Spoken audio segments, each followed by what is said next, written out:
Hey, salut tout le monde, c'est Zogma, j'espère que vous allez bien. Aujourd'hui, on va parler des adaptations de jeux vidéo en jeux de société. Alors non, on ne va pas parler de Dead Cell parce que je n'ai pas encore mon exemplaire, j'ai réussi à en trouver un d'occasion, je devrais le recevoir probablement la semaine prochaine, mais du coup je n'y ai pas encore joué. Et on va pas parler non plus de Slay the Spire, dont on a déjà fait une vidéo qui dure 20-30 minutes, donc si jamais vous voulez entendre parler de Slay the Spire, il y a le lien en description, n'hésitez pas à aller la voir, c'est une vidéo ultra qualitative, le summum de ce que je suis capable de faire. Si avec ça vous n'avez pas envie d'aller la voir, bah moi je ne peux plus rien pour vous. On va parler de 4 adaptations de jeux de société, des adaptations bonnes, des adaptations moins bonnes. Il y aura un petit peu pour tous les goûts. Ça sera en tout cas des gros classiques du jeu vidéo dont on va parler. Parce que je pense qu'il y a sûrement des gens qui ne sont pas intéressés par les jeux de société qui vont arriver sur cette chaîne. Donc au lieu de leur parler de jeux vidéo un petit peu obscurs ou quoi, on va parler de gros classiques. En tout cas, ce sont pour moi de gros classiques. Et le tout premier, ça va être Shovel Knight Dungeon Duels. Shovel Knight, pour moi, c'est clairement l'un des meilleurs jeux de plateforme dans cette ambiance néo-rétro qu'on a eu ces 10 dernières années. Alors d'ailleurs, ça se trouve le jeu maintenant à plus de 10 ans, parce que ça commence à faire un bail.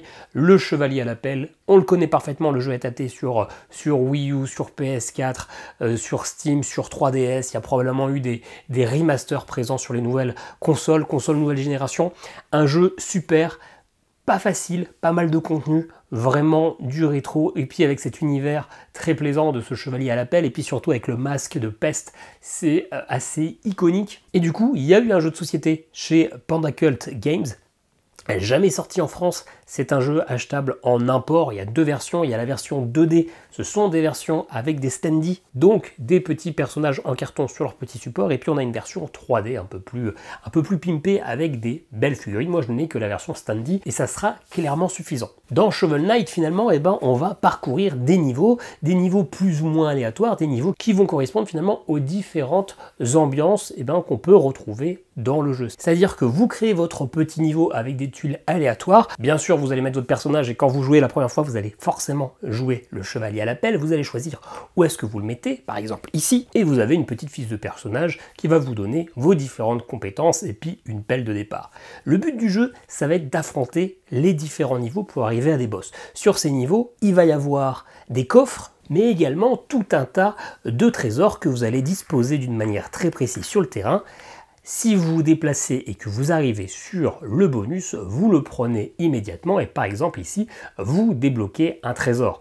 Le trésor, c'est très simple, vous avez tout un paquet de cartes qui dépend du niveau que vous allez affronter, vous en tirez une, ici on trouve la Berserker's Brew, la petite potion Berserker qui va vous donner un bonus bien particulier. Donc vous avez quelques cartes pour chaque paquet. Bien sûr que vous allez avoir des ennemis, c'est symbolisé par des petits squelettes et dans ce cas-là, vous piochez une carte spawn, ça nous dit que le premier ennemi sera ce petit rat volant que vous allez mettre sur place. Le deuxième ennemi, pareil, vous repiochez une autre carte, ça nous dit que c'est un petit chevalier et je vous le donne en 1000 puisque j'ai préparé les cartes avant pour en avoir plusieurs, vous avez les petits magiciens. Une fois que vous avez ces ennemis-là, c'est parti, vous jouez. Nous, on parle de solo. Donc on est vraiment tout seul. Le but, ça va être de survivre. On n'a que 5 points de vie avec celui-ci. Et à chaque tour, on a 3 points d'action. Ces points d'action, ça peut être de se déplacer d'une case. Ça peut être d'attaquer. Ça peut être de sauter. Si, par exemple, je veux sauter au-dessus de ce trou, j'ai une capacité de 2. Donc je peux sauter jusqu'à 2 cases. En fait, on peut toujours sauter que de 2 cases. Mais c'est pas grave. J'ai 2. Je prends mes dés et je les lance. Là, j'ai de la chance. J'ai fait 2 flèches, ce qui correspond au nombre de cases que je veux me déplacer, donc j'ai réussi mon saut et en passant, j'ai récupéré mon petit trésor. Par contre, si je n'avais pas eu de flèches, je tombais comme une vieille crotte dans le trou et je perdais la moitié de mon argent, parce que bien sûr, on a un petit peu d'argent, généralement on commence avec 3 pièces, si je dis pas de bêtises, je n'ai pas relu les règles avant de commencer. Donc on va se déplacer, on va essayer de faire notre petit patata. À la fin de notre tour, comme c'est un jeu à scrolling horizontal, on a cette tuile-là qui est supprimée, on va en révéler une nouvelle que l'on va mettre sur la droite, je ne vais pas vous l'afficher. On a possibilité d'affronter des mecs. Si j'affronte un mec, j'ai 3 d'attaque. Donc pour cela, comme pour les sauts, je vais lancer 3 dés. Et je sais que les magiciens, ils ont peut-être 3 points de vie et 2 points de défense. Si je veux les affronter, pareil, je relance les dés. On compte le nombre de pelles, j'ai 4 pelles, on retire le nombre de défense, s'il a 2 de défense, 4 moins 2, 2, je lui fais 2 dégâts. Et ainsi de suite jusqu'à ce que finalement on arrive au boss dans ce cas-là. Rap, On vire tout, on va mettre ça à la place, on arrive sur la zone du boss, on se place où on veut, on va mettre le boss. Il y a forcément 8 ou 9 boss. On a toutes les cartes qui sont ici. On a justement le chevalier à la peste, on a l'enchantresse, on a le Tinker Knight, alors je n'ai pas les noms français, on a le Propeller Knight, on a le Polar Knight, on a le Mole Knight, on a le Treasure Knight et on a la Saturday Knight, évidemment. Bref, et là, le combat de boss, imaginons que ça soit sans mon boss, j'ai la flemme d'aller chercher le truc, moi je fais mes petites actions, mon petit patatras, et le boss, il va tirer une carte. Sur cette carte-là, au dos, il y a tout simplement l'attaque qui va le faire et les zones où il va attaquer. Toutes les zones rouges, ce sont des zones en danger, donc attention, peut-être que, alors c'est un ennemi, c'est même pas mon perso, il va m'attaquer, et moi, si j'ai de la chance, je prends pas de dégâts, si j'ai pas de chance, je me fais ravager la tronche. Bien sûr, vous en doutez, dans ce genre de jeu, on va récupérer tout un tas d'équipements qui vont correspondre à ce qu'on va retrouver dans le jeu, Dynamo Mail, Black Powder, Mail of Momentum, etc. On pourrait se dire comme ça que le jeu a l'air vachement cool. Il y a plein de cartes, il y a plein de monstres, il y a plein d'équipements, il y a plein de spawns, il y a plein de plateaux, etc. Et sur le papier, oui, ça a l'air très plaisant. En plus, si on a les belles figurines, on se retrouve avec un jeu qui nous donne vraiment envie de jouer à notre jeu vidéo préféré. Le problème, c'est que c'est un jeu qui, pour moi, est beaucoup trop aléatoire. À savoir que moi, je parle uniquement du solo. Donc en solo, on ne cherche pas le même jeu qu'en multi, parce qu'en multi, en fait, on va essayer de se pousser dans les trous. On va espérer que quelqu'un meure, parce que dans ce cas-là, on va aller récupérer son argent, et à la fin, c'est celui qui a le plus d'argent qui gagne. Donc, en multijoueur, on est content qu'il y ait de l'aléatoire, on est content qu'il se passe des trucs un peu caca, et que tout le monde ne réussisse pas. Sauf que là, on est en solo, ou en coopération, on veut gagner. Et le problème, c'est que si vous faites un saut, vous lancez vos dés, réussi par réussi. Si vous attaquez, vous lancez vos dés, réussi par réussi. Les boss, vous n'avez aucun moyen de prévoir leur déplacement. Ils se déplacent n'importe quand, n'importe comment. Vous ne choisissez pas, enfin, évidemment vous ne choisissez pas, mais vous ne pouvez pas comprendre un pattern, vous ne pouvez pas l'anticiper. C'est pas un vrai boss battler, c'est un déplacement totalement aléatoire avec des dégâts. Donc, vous prenez cher, vous prenez pas cher, vous n'avez aucun moyen de savoir à l'avance. Et c'est ça le problème de ce jeu en solo, c'est que vous n'avez aucun contrôle sur ce que vous faites. Et du coup, ça n'a finalement aucun intérêt.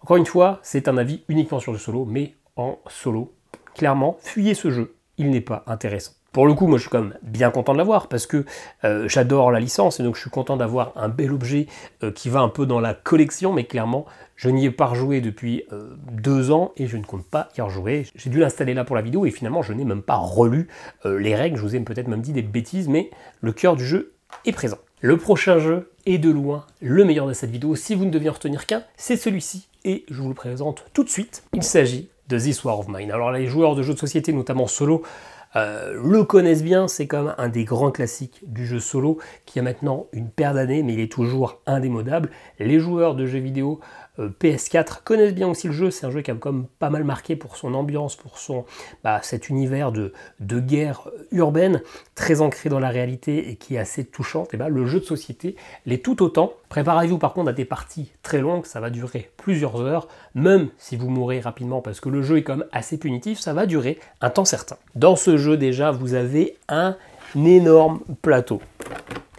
Énorme, énorme, énorme. Et sur ce plateau, il va se passer pas mal de choses. En fait, il va se passer tout le jeu, forcément, c'est un jeu de plateau. Vous avez un abri qui au départ est assez limité. Vous avez quelques petites pièces. Et vous commencez d'ailleurs avec 3 survivants qui vont être dans cette maison. Ces survivants, ce ne sont pas n'importe qui, ce sont des personnages que vous allez tirer en début de partie. Là, par exemple, pour cette partie, on va jouer avec Emira, avec Anton et avec Emilia. Ces personnages-là ont des caractéristiques particulière, ainsi qu'une petite photo. On sait que Emira est sans abri, Anton est professeur de mathématiques et Emilia est avocate. Ils ont des petits pouvoirs, ils ont une capacité, ils peuvent porter un certain nombre d'objets pendant qu'ils vont faire les raids, et puis ils ont des traits, des capacités particulières. On va les mettre dans l'inventaire, même s'ils ne font pas ici, pour avoir de la place. Et donc, ce jeu est composé en 2 parties. Une phase jour, où pendant le jour, finalement, on va prévoir ce qu'on va faire. On va pouvoir aller dormir pour récupérer de la vie, on va pouvoir essayer d'aller augmenter la taille de notre habitat en allant crocheter des serrures, en allant déblayer les gravats, en allant fouiller les décombres, mais souvent on va vouloir aller explorer des lieux qui sont plus ou moins loin. Là par exemple on peut fouiller un hôtel, une maison calme ou un cottage abandonné. Plus c'est près, moins ça va prendre finalement de temps, et donc plus on aura le temps de fouiller. Quand on fouille un lieu, ça va nous donner un certain nombre de cartes exploration. Là, j'en ai pris vraiment totalement en pif, et ces cartes exploration, on peut en faire plusieurs choses. Soit on dépense un certain nombre de cartes pour avoir certaines actions, ou souvent on va aller explorer carte après carte ces explorations pour voir ce qu'on arrive à ramener. Ça peut être positif, comme souvent il va se passer avec des drames. Par exemple là, le poids de la réalité, un événement inattendu s'est produit, piocher une carte dans le paquet de couleurs pour connaître la couleur du script. Donc je pioche une carte script verte, ok, donc je vais pouvoir la remettre dedans. Si je regarde un script vert, ça veut dire, vous avez vu les petites couleurs, je vais aller lire quelque chose qui va se passer dans cet énorme bouquin de livres des scripts, et c'est là que tout le jeu a son intérêt. Ça ne veut rien dire ce que j'ai dit, mais c'est pas grave. 103, je vais vous lire un petit extrait. Qu'est-ce qui va se passer? Est-ce que ça va être bien? Est-ce que ça va être pas bien? Un vieux ballon atterrit devant nos pieds. À sa suite, un garçon dont le t-shirt porte le logo d'une équipe connue entre dans la pièce en cours. Il s'arrête et nous observe avec curiosité. Nous frappons la balle pour l'envoyer vers le jeune joueur. L'enfant sourit. Nous nous rappelons du passé, lorsque nous jouions au football. Au contraire de ce garçon, pendant nos matchs, nous n'avions pas peur d'être blessés par les balles des tireurs embusqués. Nous devions juste faire attention à l'attaquant de l'aile gauche. On joue? Il n'y a qu'un seul but. Le garçon nous montre du doigt un rectangle dessiné sur le mur. Eh bien, la zone a l'air sûre, mais on ne sait jamais. Bon, bah là, en l'occurrence, un truc où il ne s'est pas passé grand-chose, mais vous avez vu la taille du bouquin, il va se passer énormément de choses dans ce jeu qui est ultra narratif, qui va être fort, thématiquement parlant, qui va être dur. Dans ce livre-là, il va y avoir des fois des choix. Ça va être une sorte de livre dont on est le héros, des fois des choix dramatiques, des fois des choix un peu plus basiques, mais qui nous permettent finalement de ressentir l'horreur de la guerre, l'horreur de ces survivants qui vont essayer tant bien que mal de survenir, de survivre, jusqu'à ce qu'on arrive à l'événement final, parce que forcément, à chaque tour, il y a des événements, des choses qui vont se passer. Ici, par exemple, il y aurait eu, je ne vais pas jouer dans le bon ordre, il y aurait eu l'invasion des rats, et puis à la fin, il se passe quelque chose de spécial. Si on arrive à survivre jusqu'au bout, on a gagné. Ces événements, il y en a pléthore. D'ailleurs, je ne vous avais pas fini la carte, mais il y avait plein de choses à faire au niveau de l'exploration. Le livre, il est énorme.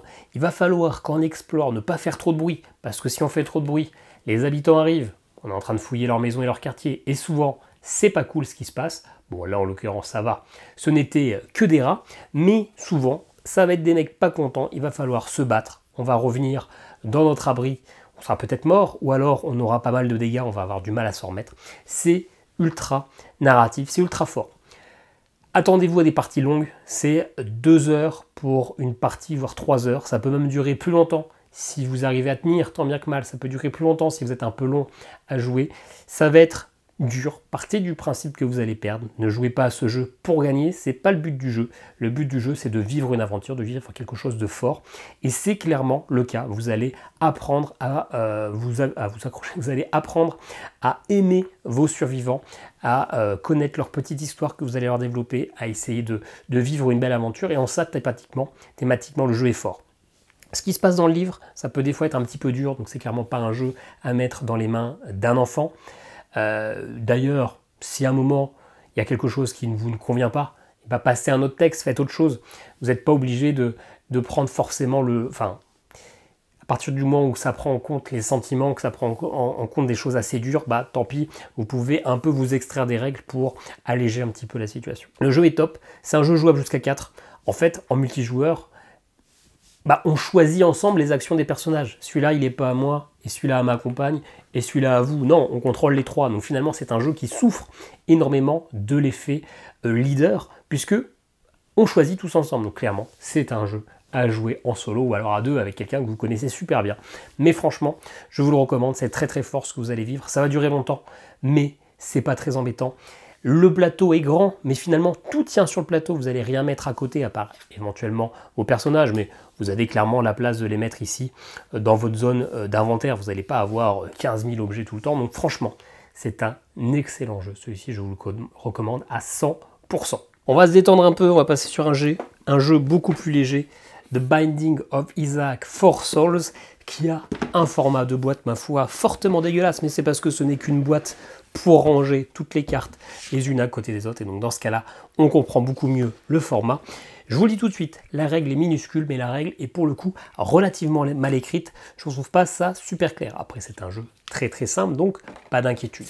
Dans Binding of Isaac, on va avoir un jeu totalement fan service. Et c'est pour ça qu'on va jouer à Binding of Isaac. Vous attendez pas un jeu extraordinaire, attendez-vous juste à voir du Binding of Isaac. Vous reconnaissez tous les personnages phares, comme Samson, comme Cain, Ève, tous les personnages bibliques, Isaac, Lazare, l'oublié, Lilith, regardez-moi toutes ces tronches super jolies. Rien qu'en regardant ça, on a envie de jouer. Si on joue en solo, ça va devenir un jeu coopératif. On va jouer 2 personnages et le but va être de récupérer 4 âmes. 4 Souls, c'est le nom du jeu. Ces âmes, ça va pas être n'importe quoi, elles vont s'obtenir en tuant des ennemis. Ces ennemis qu'on peut reconnaître également, on a une crotte. On rêve d'affronter une crotte avec toujours un peu de fluff. Ils auront tant faim et tant soif qu'ils mangeront leurs excréments et boiront leur propre urine. Moi, ça me fait mourir de rire. Bien sûr, on a d'autres personnages un peu moins grotesques. On a Larry Junior, Boursoufle, Main de Maman, le gros tas maudit, le masque d'infamie, le ténébreux béant maudit. Il y a sûrement, oui, le prout. Il parla et une mêlée de bêtes vint et des poux sur tout leur pays. Psaume. Parce qu'il y a toujours cet aspect très biblique, hein, comme si c'était les différents versets, etc. C'est un des gros plaisirs de ce jeu, c'est de découvrir tous ces personnages. C'est ultra loufoque. Rien qu'en regardant les cartes, ça me donne envie de jouer. C'est énorme. Regardez Maman. Alors quand ils ont beaucoup d'effets, il n'y a pas de texte dessus, mais c'est énorme. C'est vraiment un jeu que j'adore pour ça. Alors, comment on va les affronter? Déjà, il faut savoir qu'on va avoir des butins.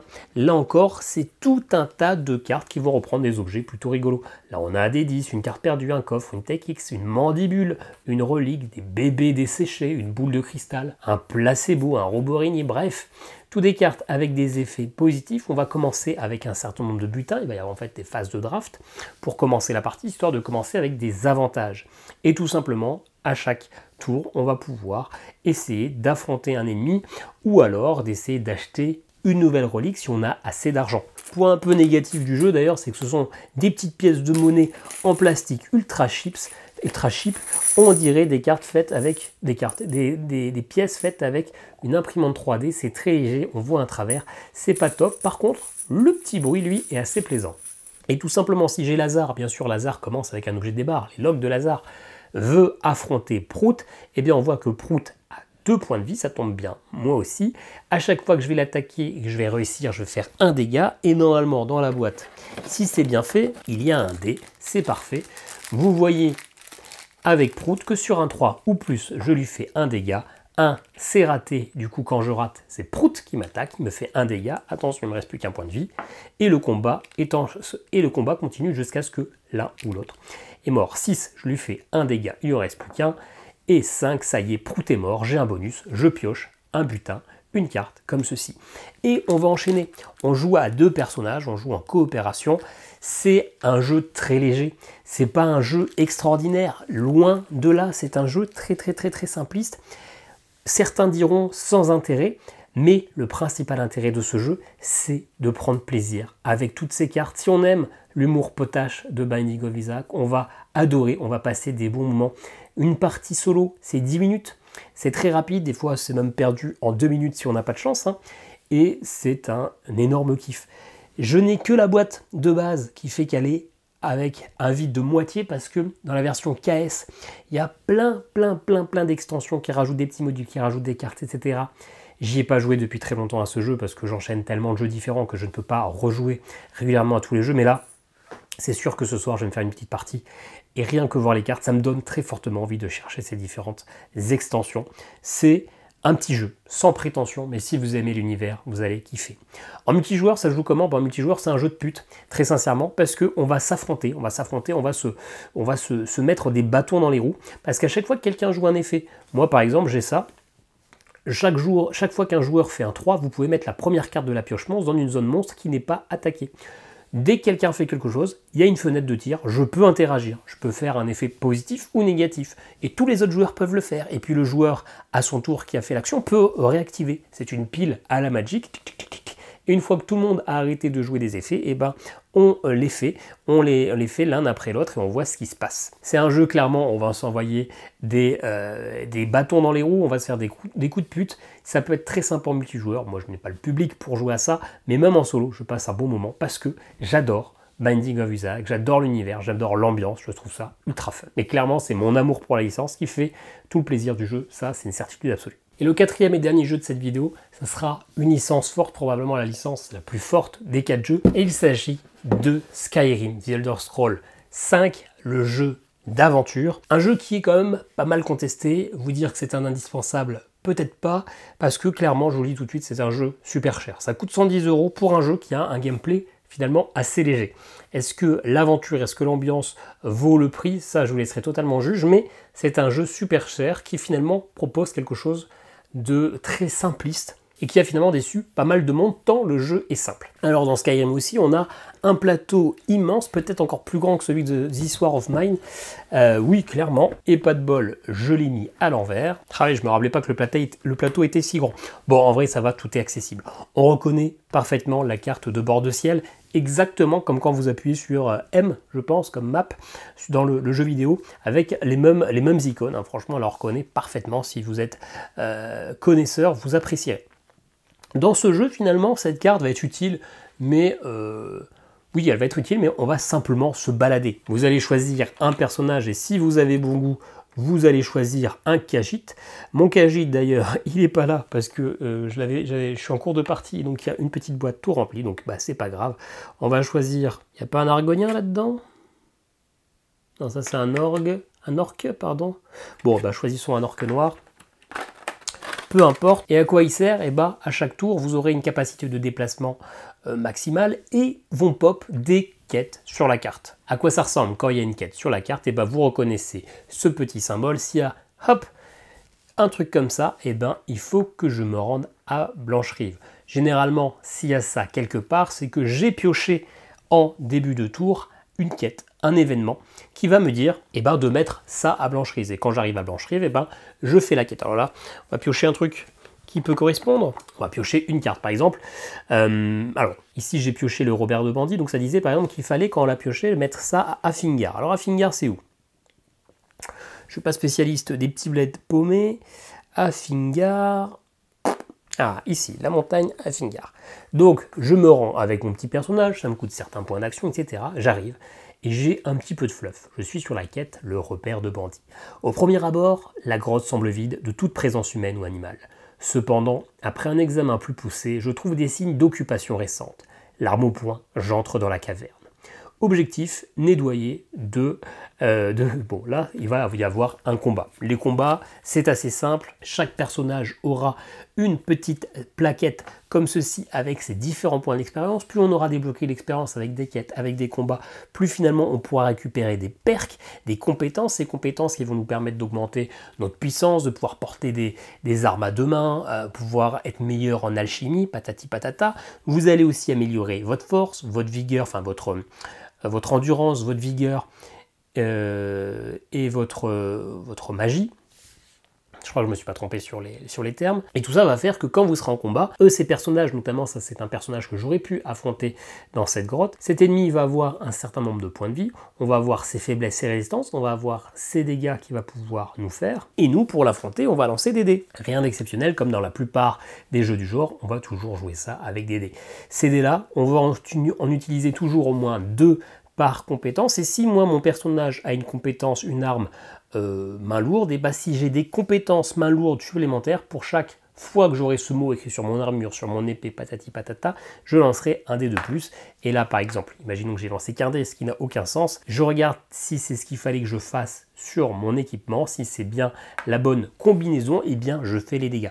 On va enchaîner comme ça. Si j'ai réussi enfin à nettoyer ce repère, de tuer 2 ennemis avec cette icône là, eh bien j'ai un succès. Les cadavres de mes adversaires gisent à mes pieds, gagner 3 points d'expérience et un trésor de niveau A, parce qu'il y a 3 niveaux de trésors, placer un point quête à solitude. Et si je veux faire la suite, il faudra que je me rende ici.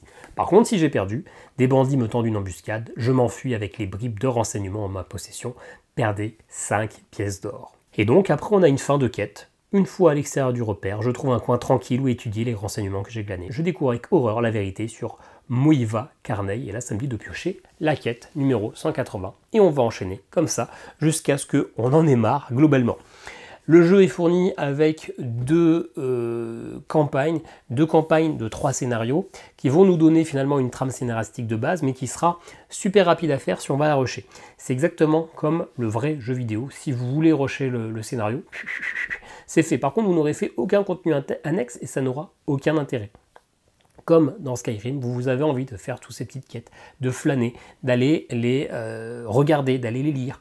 C'est très bref, c'est très léger, mais comme dans le jeu, finalement, toutes les quêtes annexes dans Skyrim sont un peu nulles et sont plus prétexte à voyager, à avoir 2-3 petites aventures et à looter et se stuffer. Là, ça va être pareil, on va pouvoir avoir des équipements de plus en plus importants, on va pouvoir améliorer son expérience. Il va y avoir aussi possibilité d'échouer ces quêtes, d'aller avoir des quêtes qui vont disparaître petit à petit. Il va pouvoir y avoir des villes qui vont rentrer en guerre, en révolte, et donc on pourra potentiellement plus aller dans ces villes, on pourra plus commercer, etc. C'est un jeu qui propose pas mal de contenu, mais le seul problème de ce jeu, qui est un problème majeur, c'est que tout le gameplay repose dans je me déplace et je lance des dés pour faire des quêtes. Est-ce que je valide? Est-ce que j'ai les bonnes combinaisons? Il y a des combats, je lance les dés. Est-ce que ça marche? Est-ce que ça marche pas? Et c'est tout. Ce qui peut paraître assez léger, alors encore une fois, c'est le cas de nombreux jeux américains, qu'on pourrait appeler des Ameritrash. Ça se joue beaucoup sur les dés, mais c'est vrai que est-ce qu'on se sent dans Skyrim? Pas vraiment. Est-ce que j'ai l'impression d'avoir un gameplay riche en combat, d'avoir vraiment des archétypes différents? Quand on joue Khajiit, qu'on joue furtif, qu'on fait un petit coup dans le dos, ça marche plutôt bien, mais sinon, j'ai pas forcément l'impression d'être un magicien, d'être un guerrier, etc. Le gameplay, le feeling se ressent pas des masses. Est-ce que j'ai l'impression de faire partie de l'univers de Skyrim? Si je connais pas le jeu, je comprends rien. Il ne va pas y avoir d'introduction, il ne va pas y avoir de résumé. C'est vraiment, vous êtes plongé dans cet univers et on part du principe que vous connaissez le jeu et donc on vous propose des quêtes un peu random par-dessus. Même au niveau des campagnes qui sont proposées, avec les lames, etc. Si vous ne connaissez pas trop ces différentes factions, vous serez un petit peu perdu quand même. Et c'est ça le problème de ce jeu, c'est que c'est très léger en gameplay, avec finalement du lancer de dés, du lancer de dés, du lancer de dés, et avec un univers qui est vu un peu de manière détachée. On n'a pas l'impression d'être vraiment dedans. On fait des trucs, mais on fait des trucs un peu random. Ceci dit, le jeu n'est pas mauvais du tout, hein. Si vous aimez juste flâner, que vous aimez suivre des petites histoires, c'est un peu la version Lands of Gelzir, mais avec un tout petit peu plus de gameplay. C'est pas un mauvais jeu pour autant.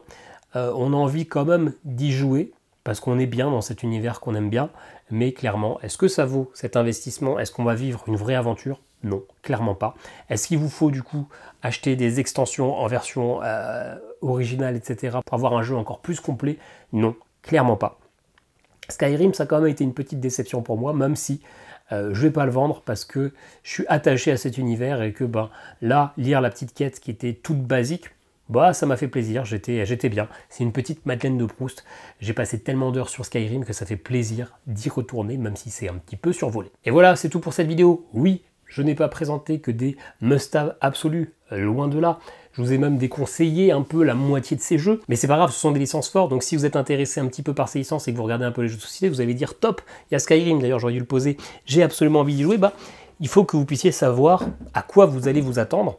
C'est pas pour autant des mauvais jeux mais il faut vraiment savoir dans quoi on va s'embarquer. Il y a encore plein d'autres adaptations de jeux vidéo dont j'aurais pu vous parler. J'aurais pu vous parler de Sonic, j'aurais pu vous parler de Kingdom Rush. Là, j'ai un trou de mémoire, mais j'avais fait une liste, j'avais 9 jeux adaptés de jeux vidéo. Il y en a encore plein que je ne possède pas, mais donc si jamais ça vous a plu, on pourra en reparler dans quelques semaines ou dans quelques mois. N'hésitez pas à me dire ce que vous en avez pensé, n'hésitez pas à me dire, vous, les jeux vidéo adaptés en jeux de société que vous adorez et ceux que vous aimeriez très franchement voir. Je vous lis en commentaire, n'hésitez pas à partager cette vidéo si elle vous a plu, n'hésitez pas à vous abonner, à commenter, il y a des petits liens affiliés si jamais vous voulez me soutenir et acheter un jeu de cette vidéo ou tout autre, je récupère un petit pourcentage. Merci à vous qui cliquez, hein. Vous êtes quand même en moyenne une vingtaine par mois à cliquer sur ces liens affiliés, donc merci, ça m'aide beaucoup. On se dit à très bientôt pour une nouvelle vidéo, ciao ciao.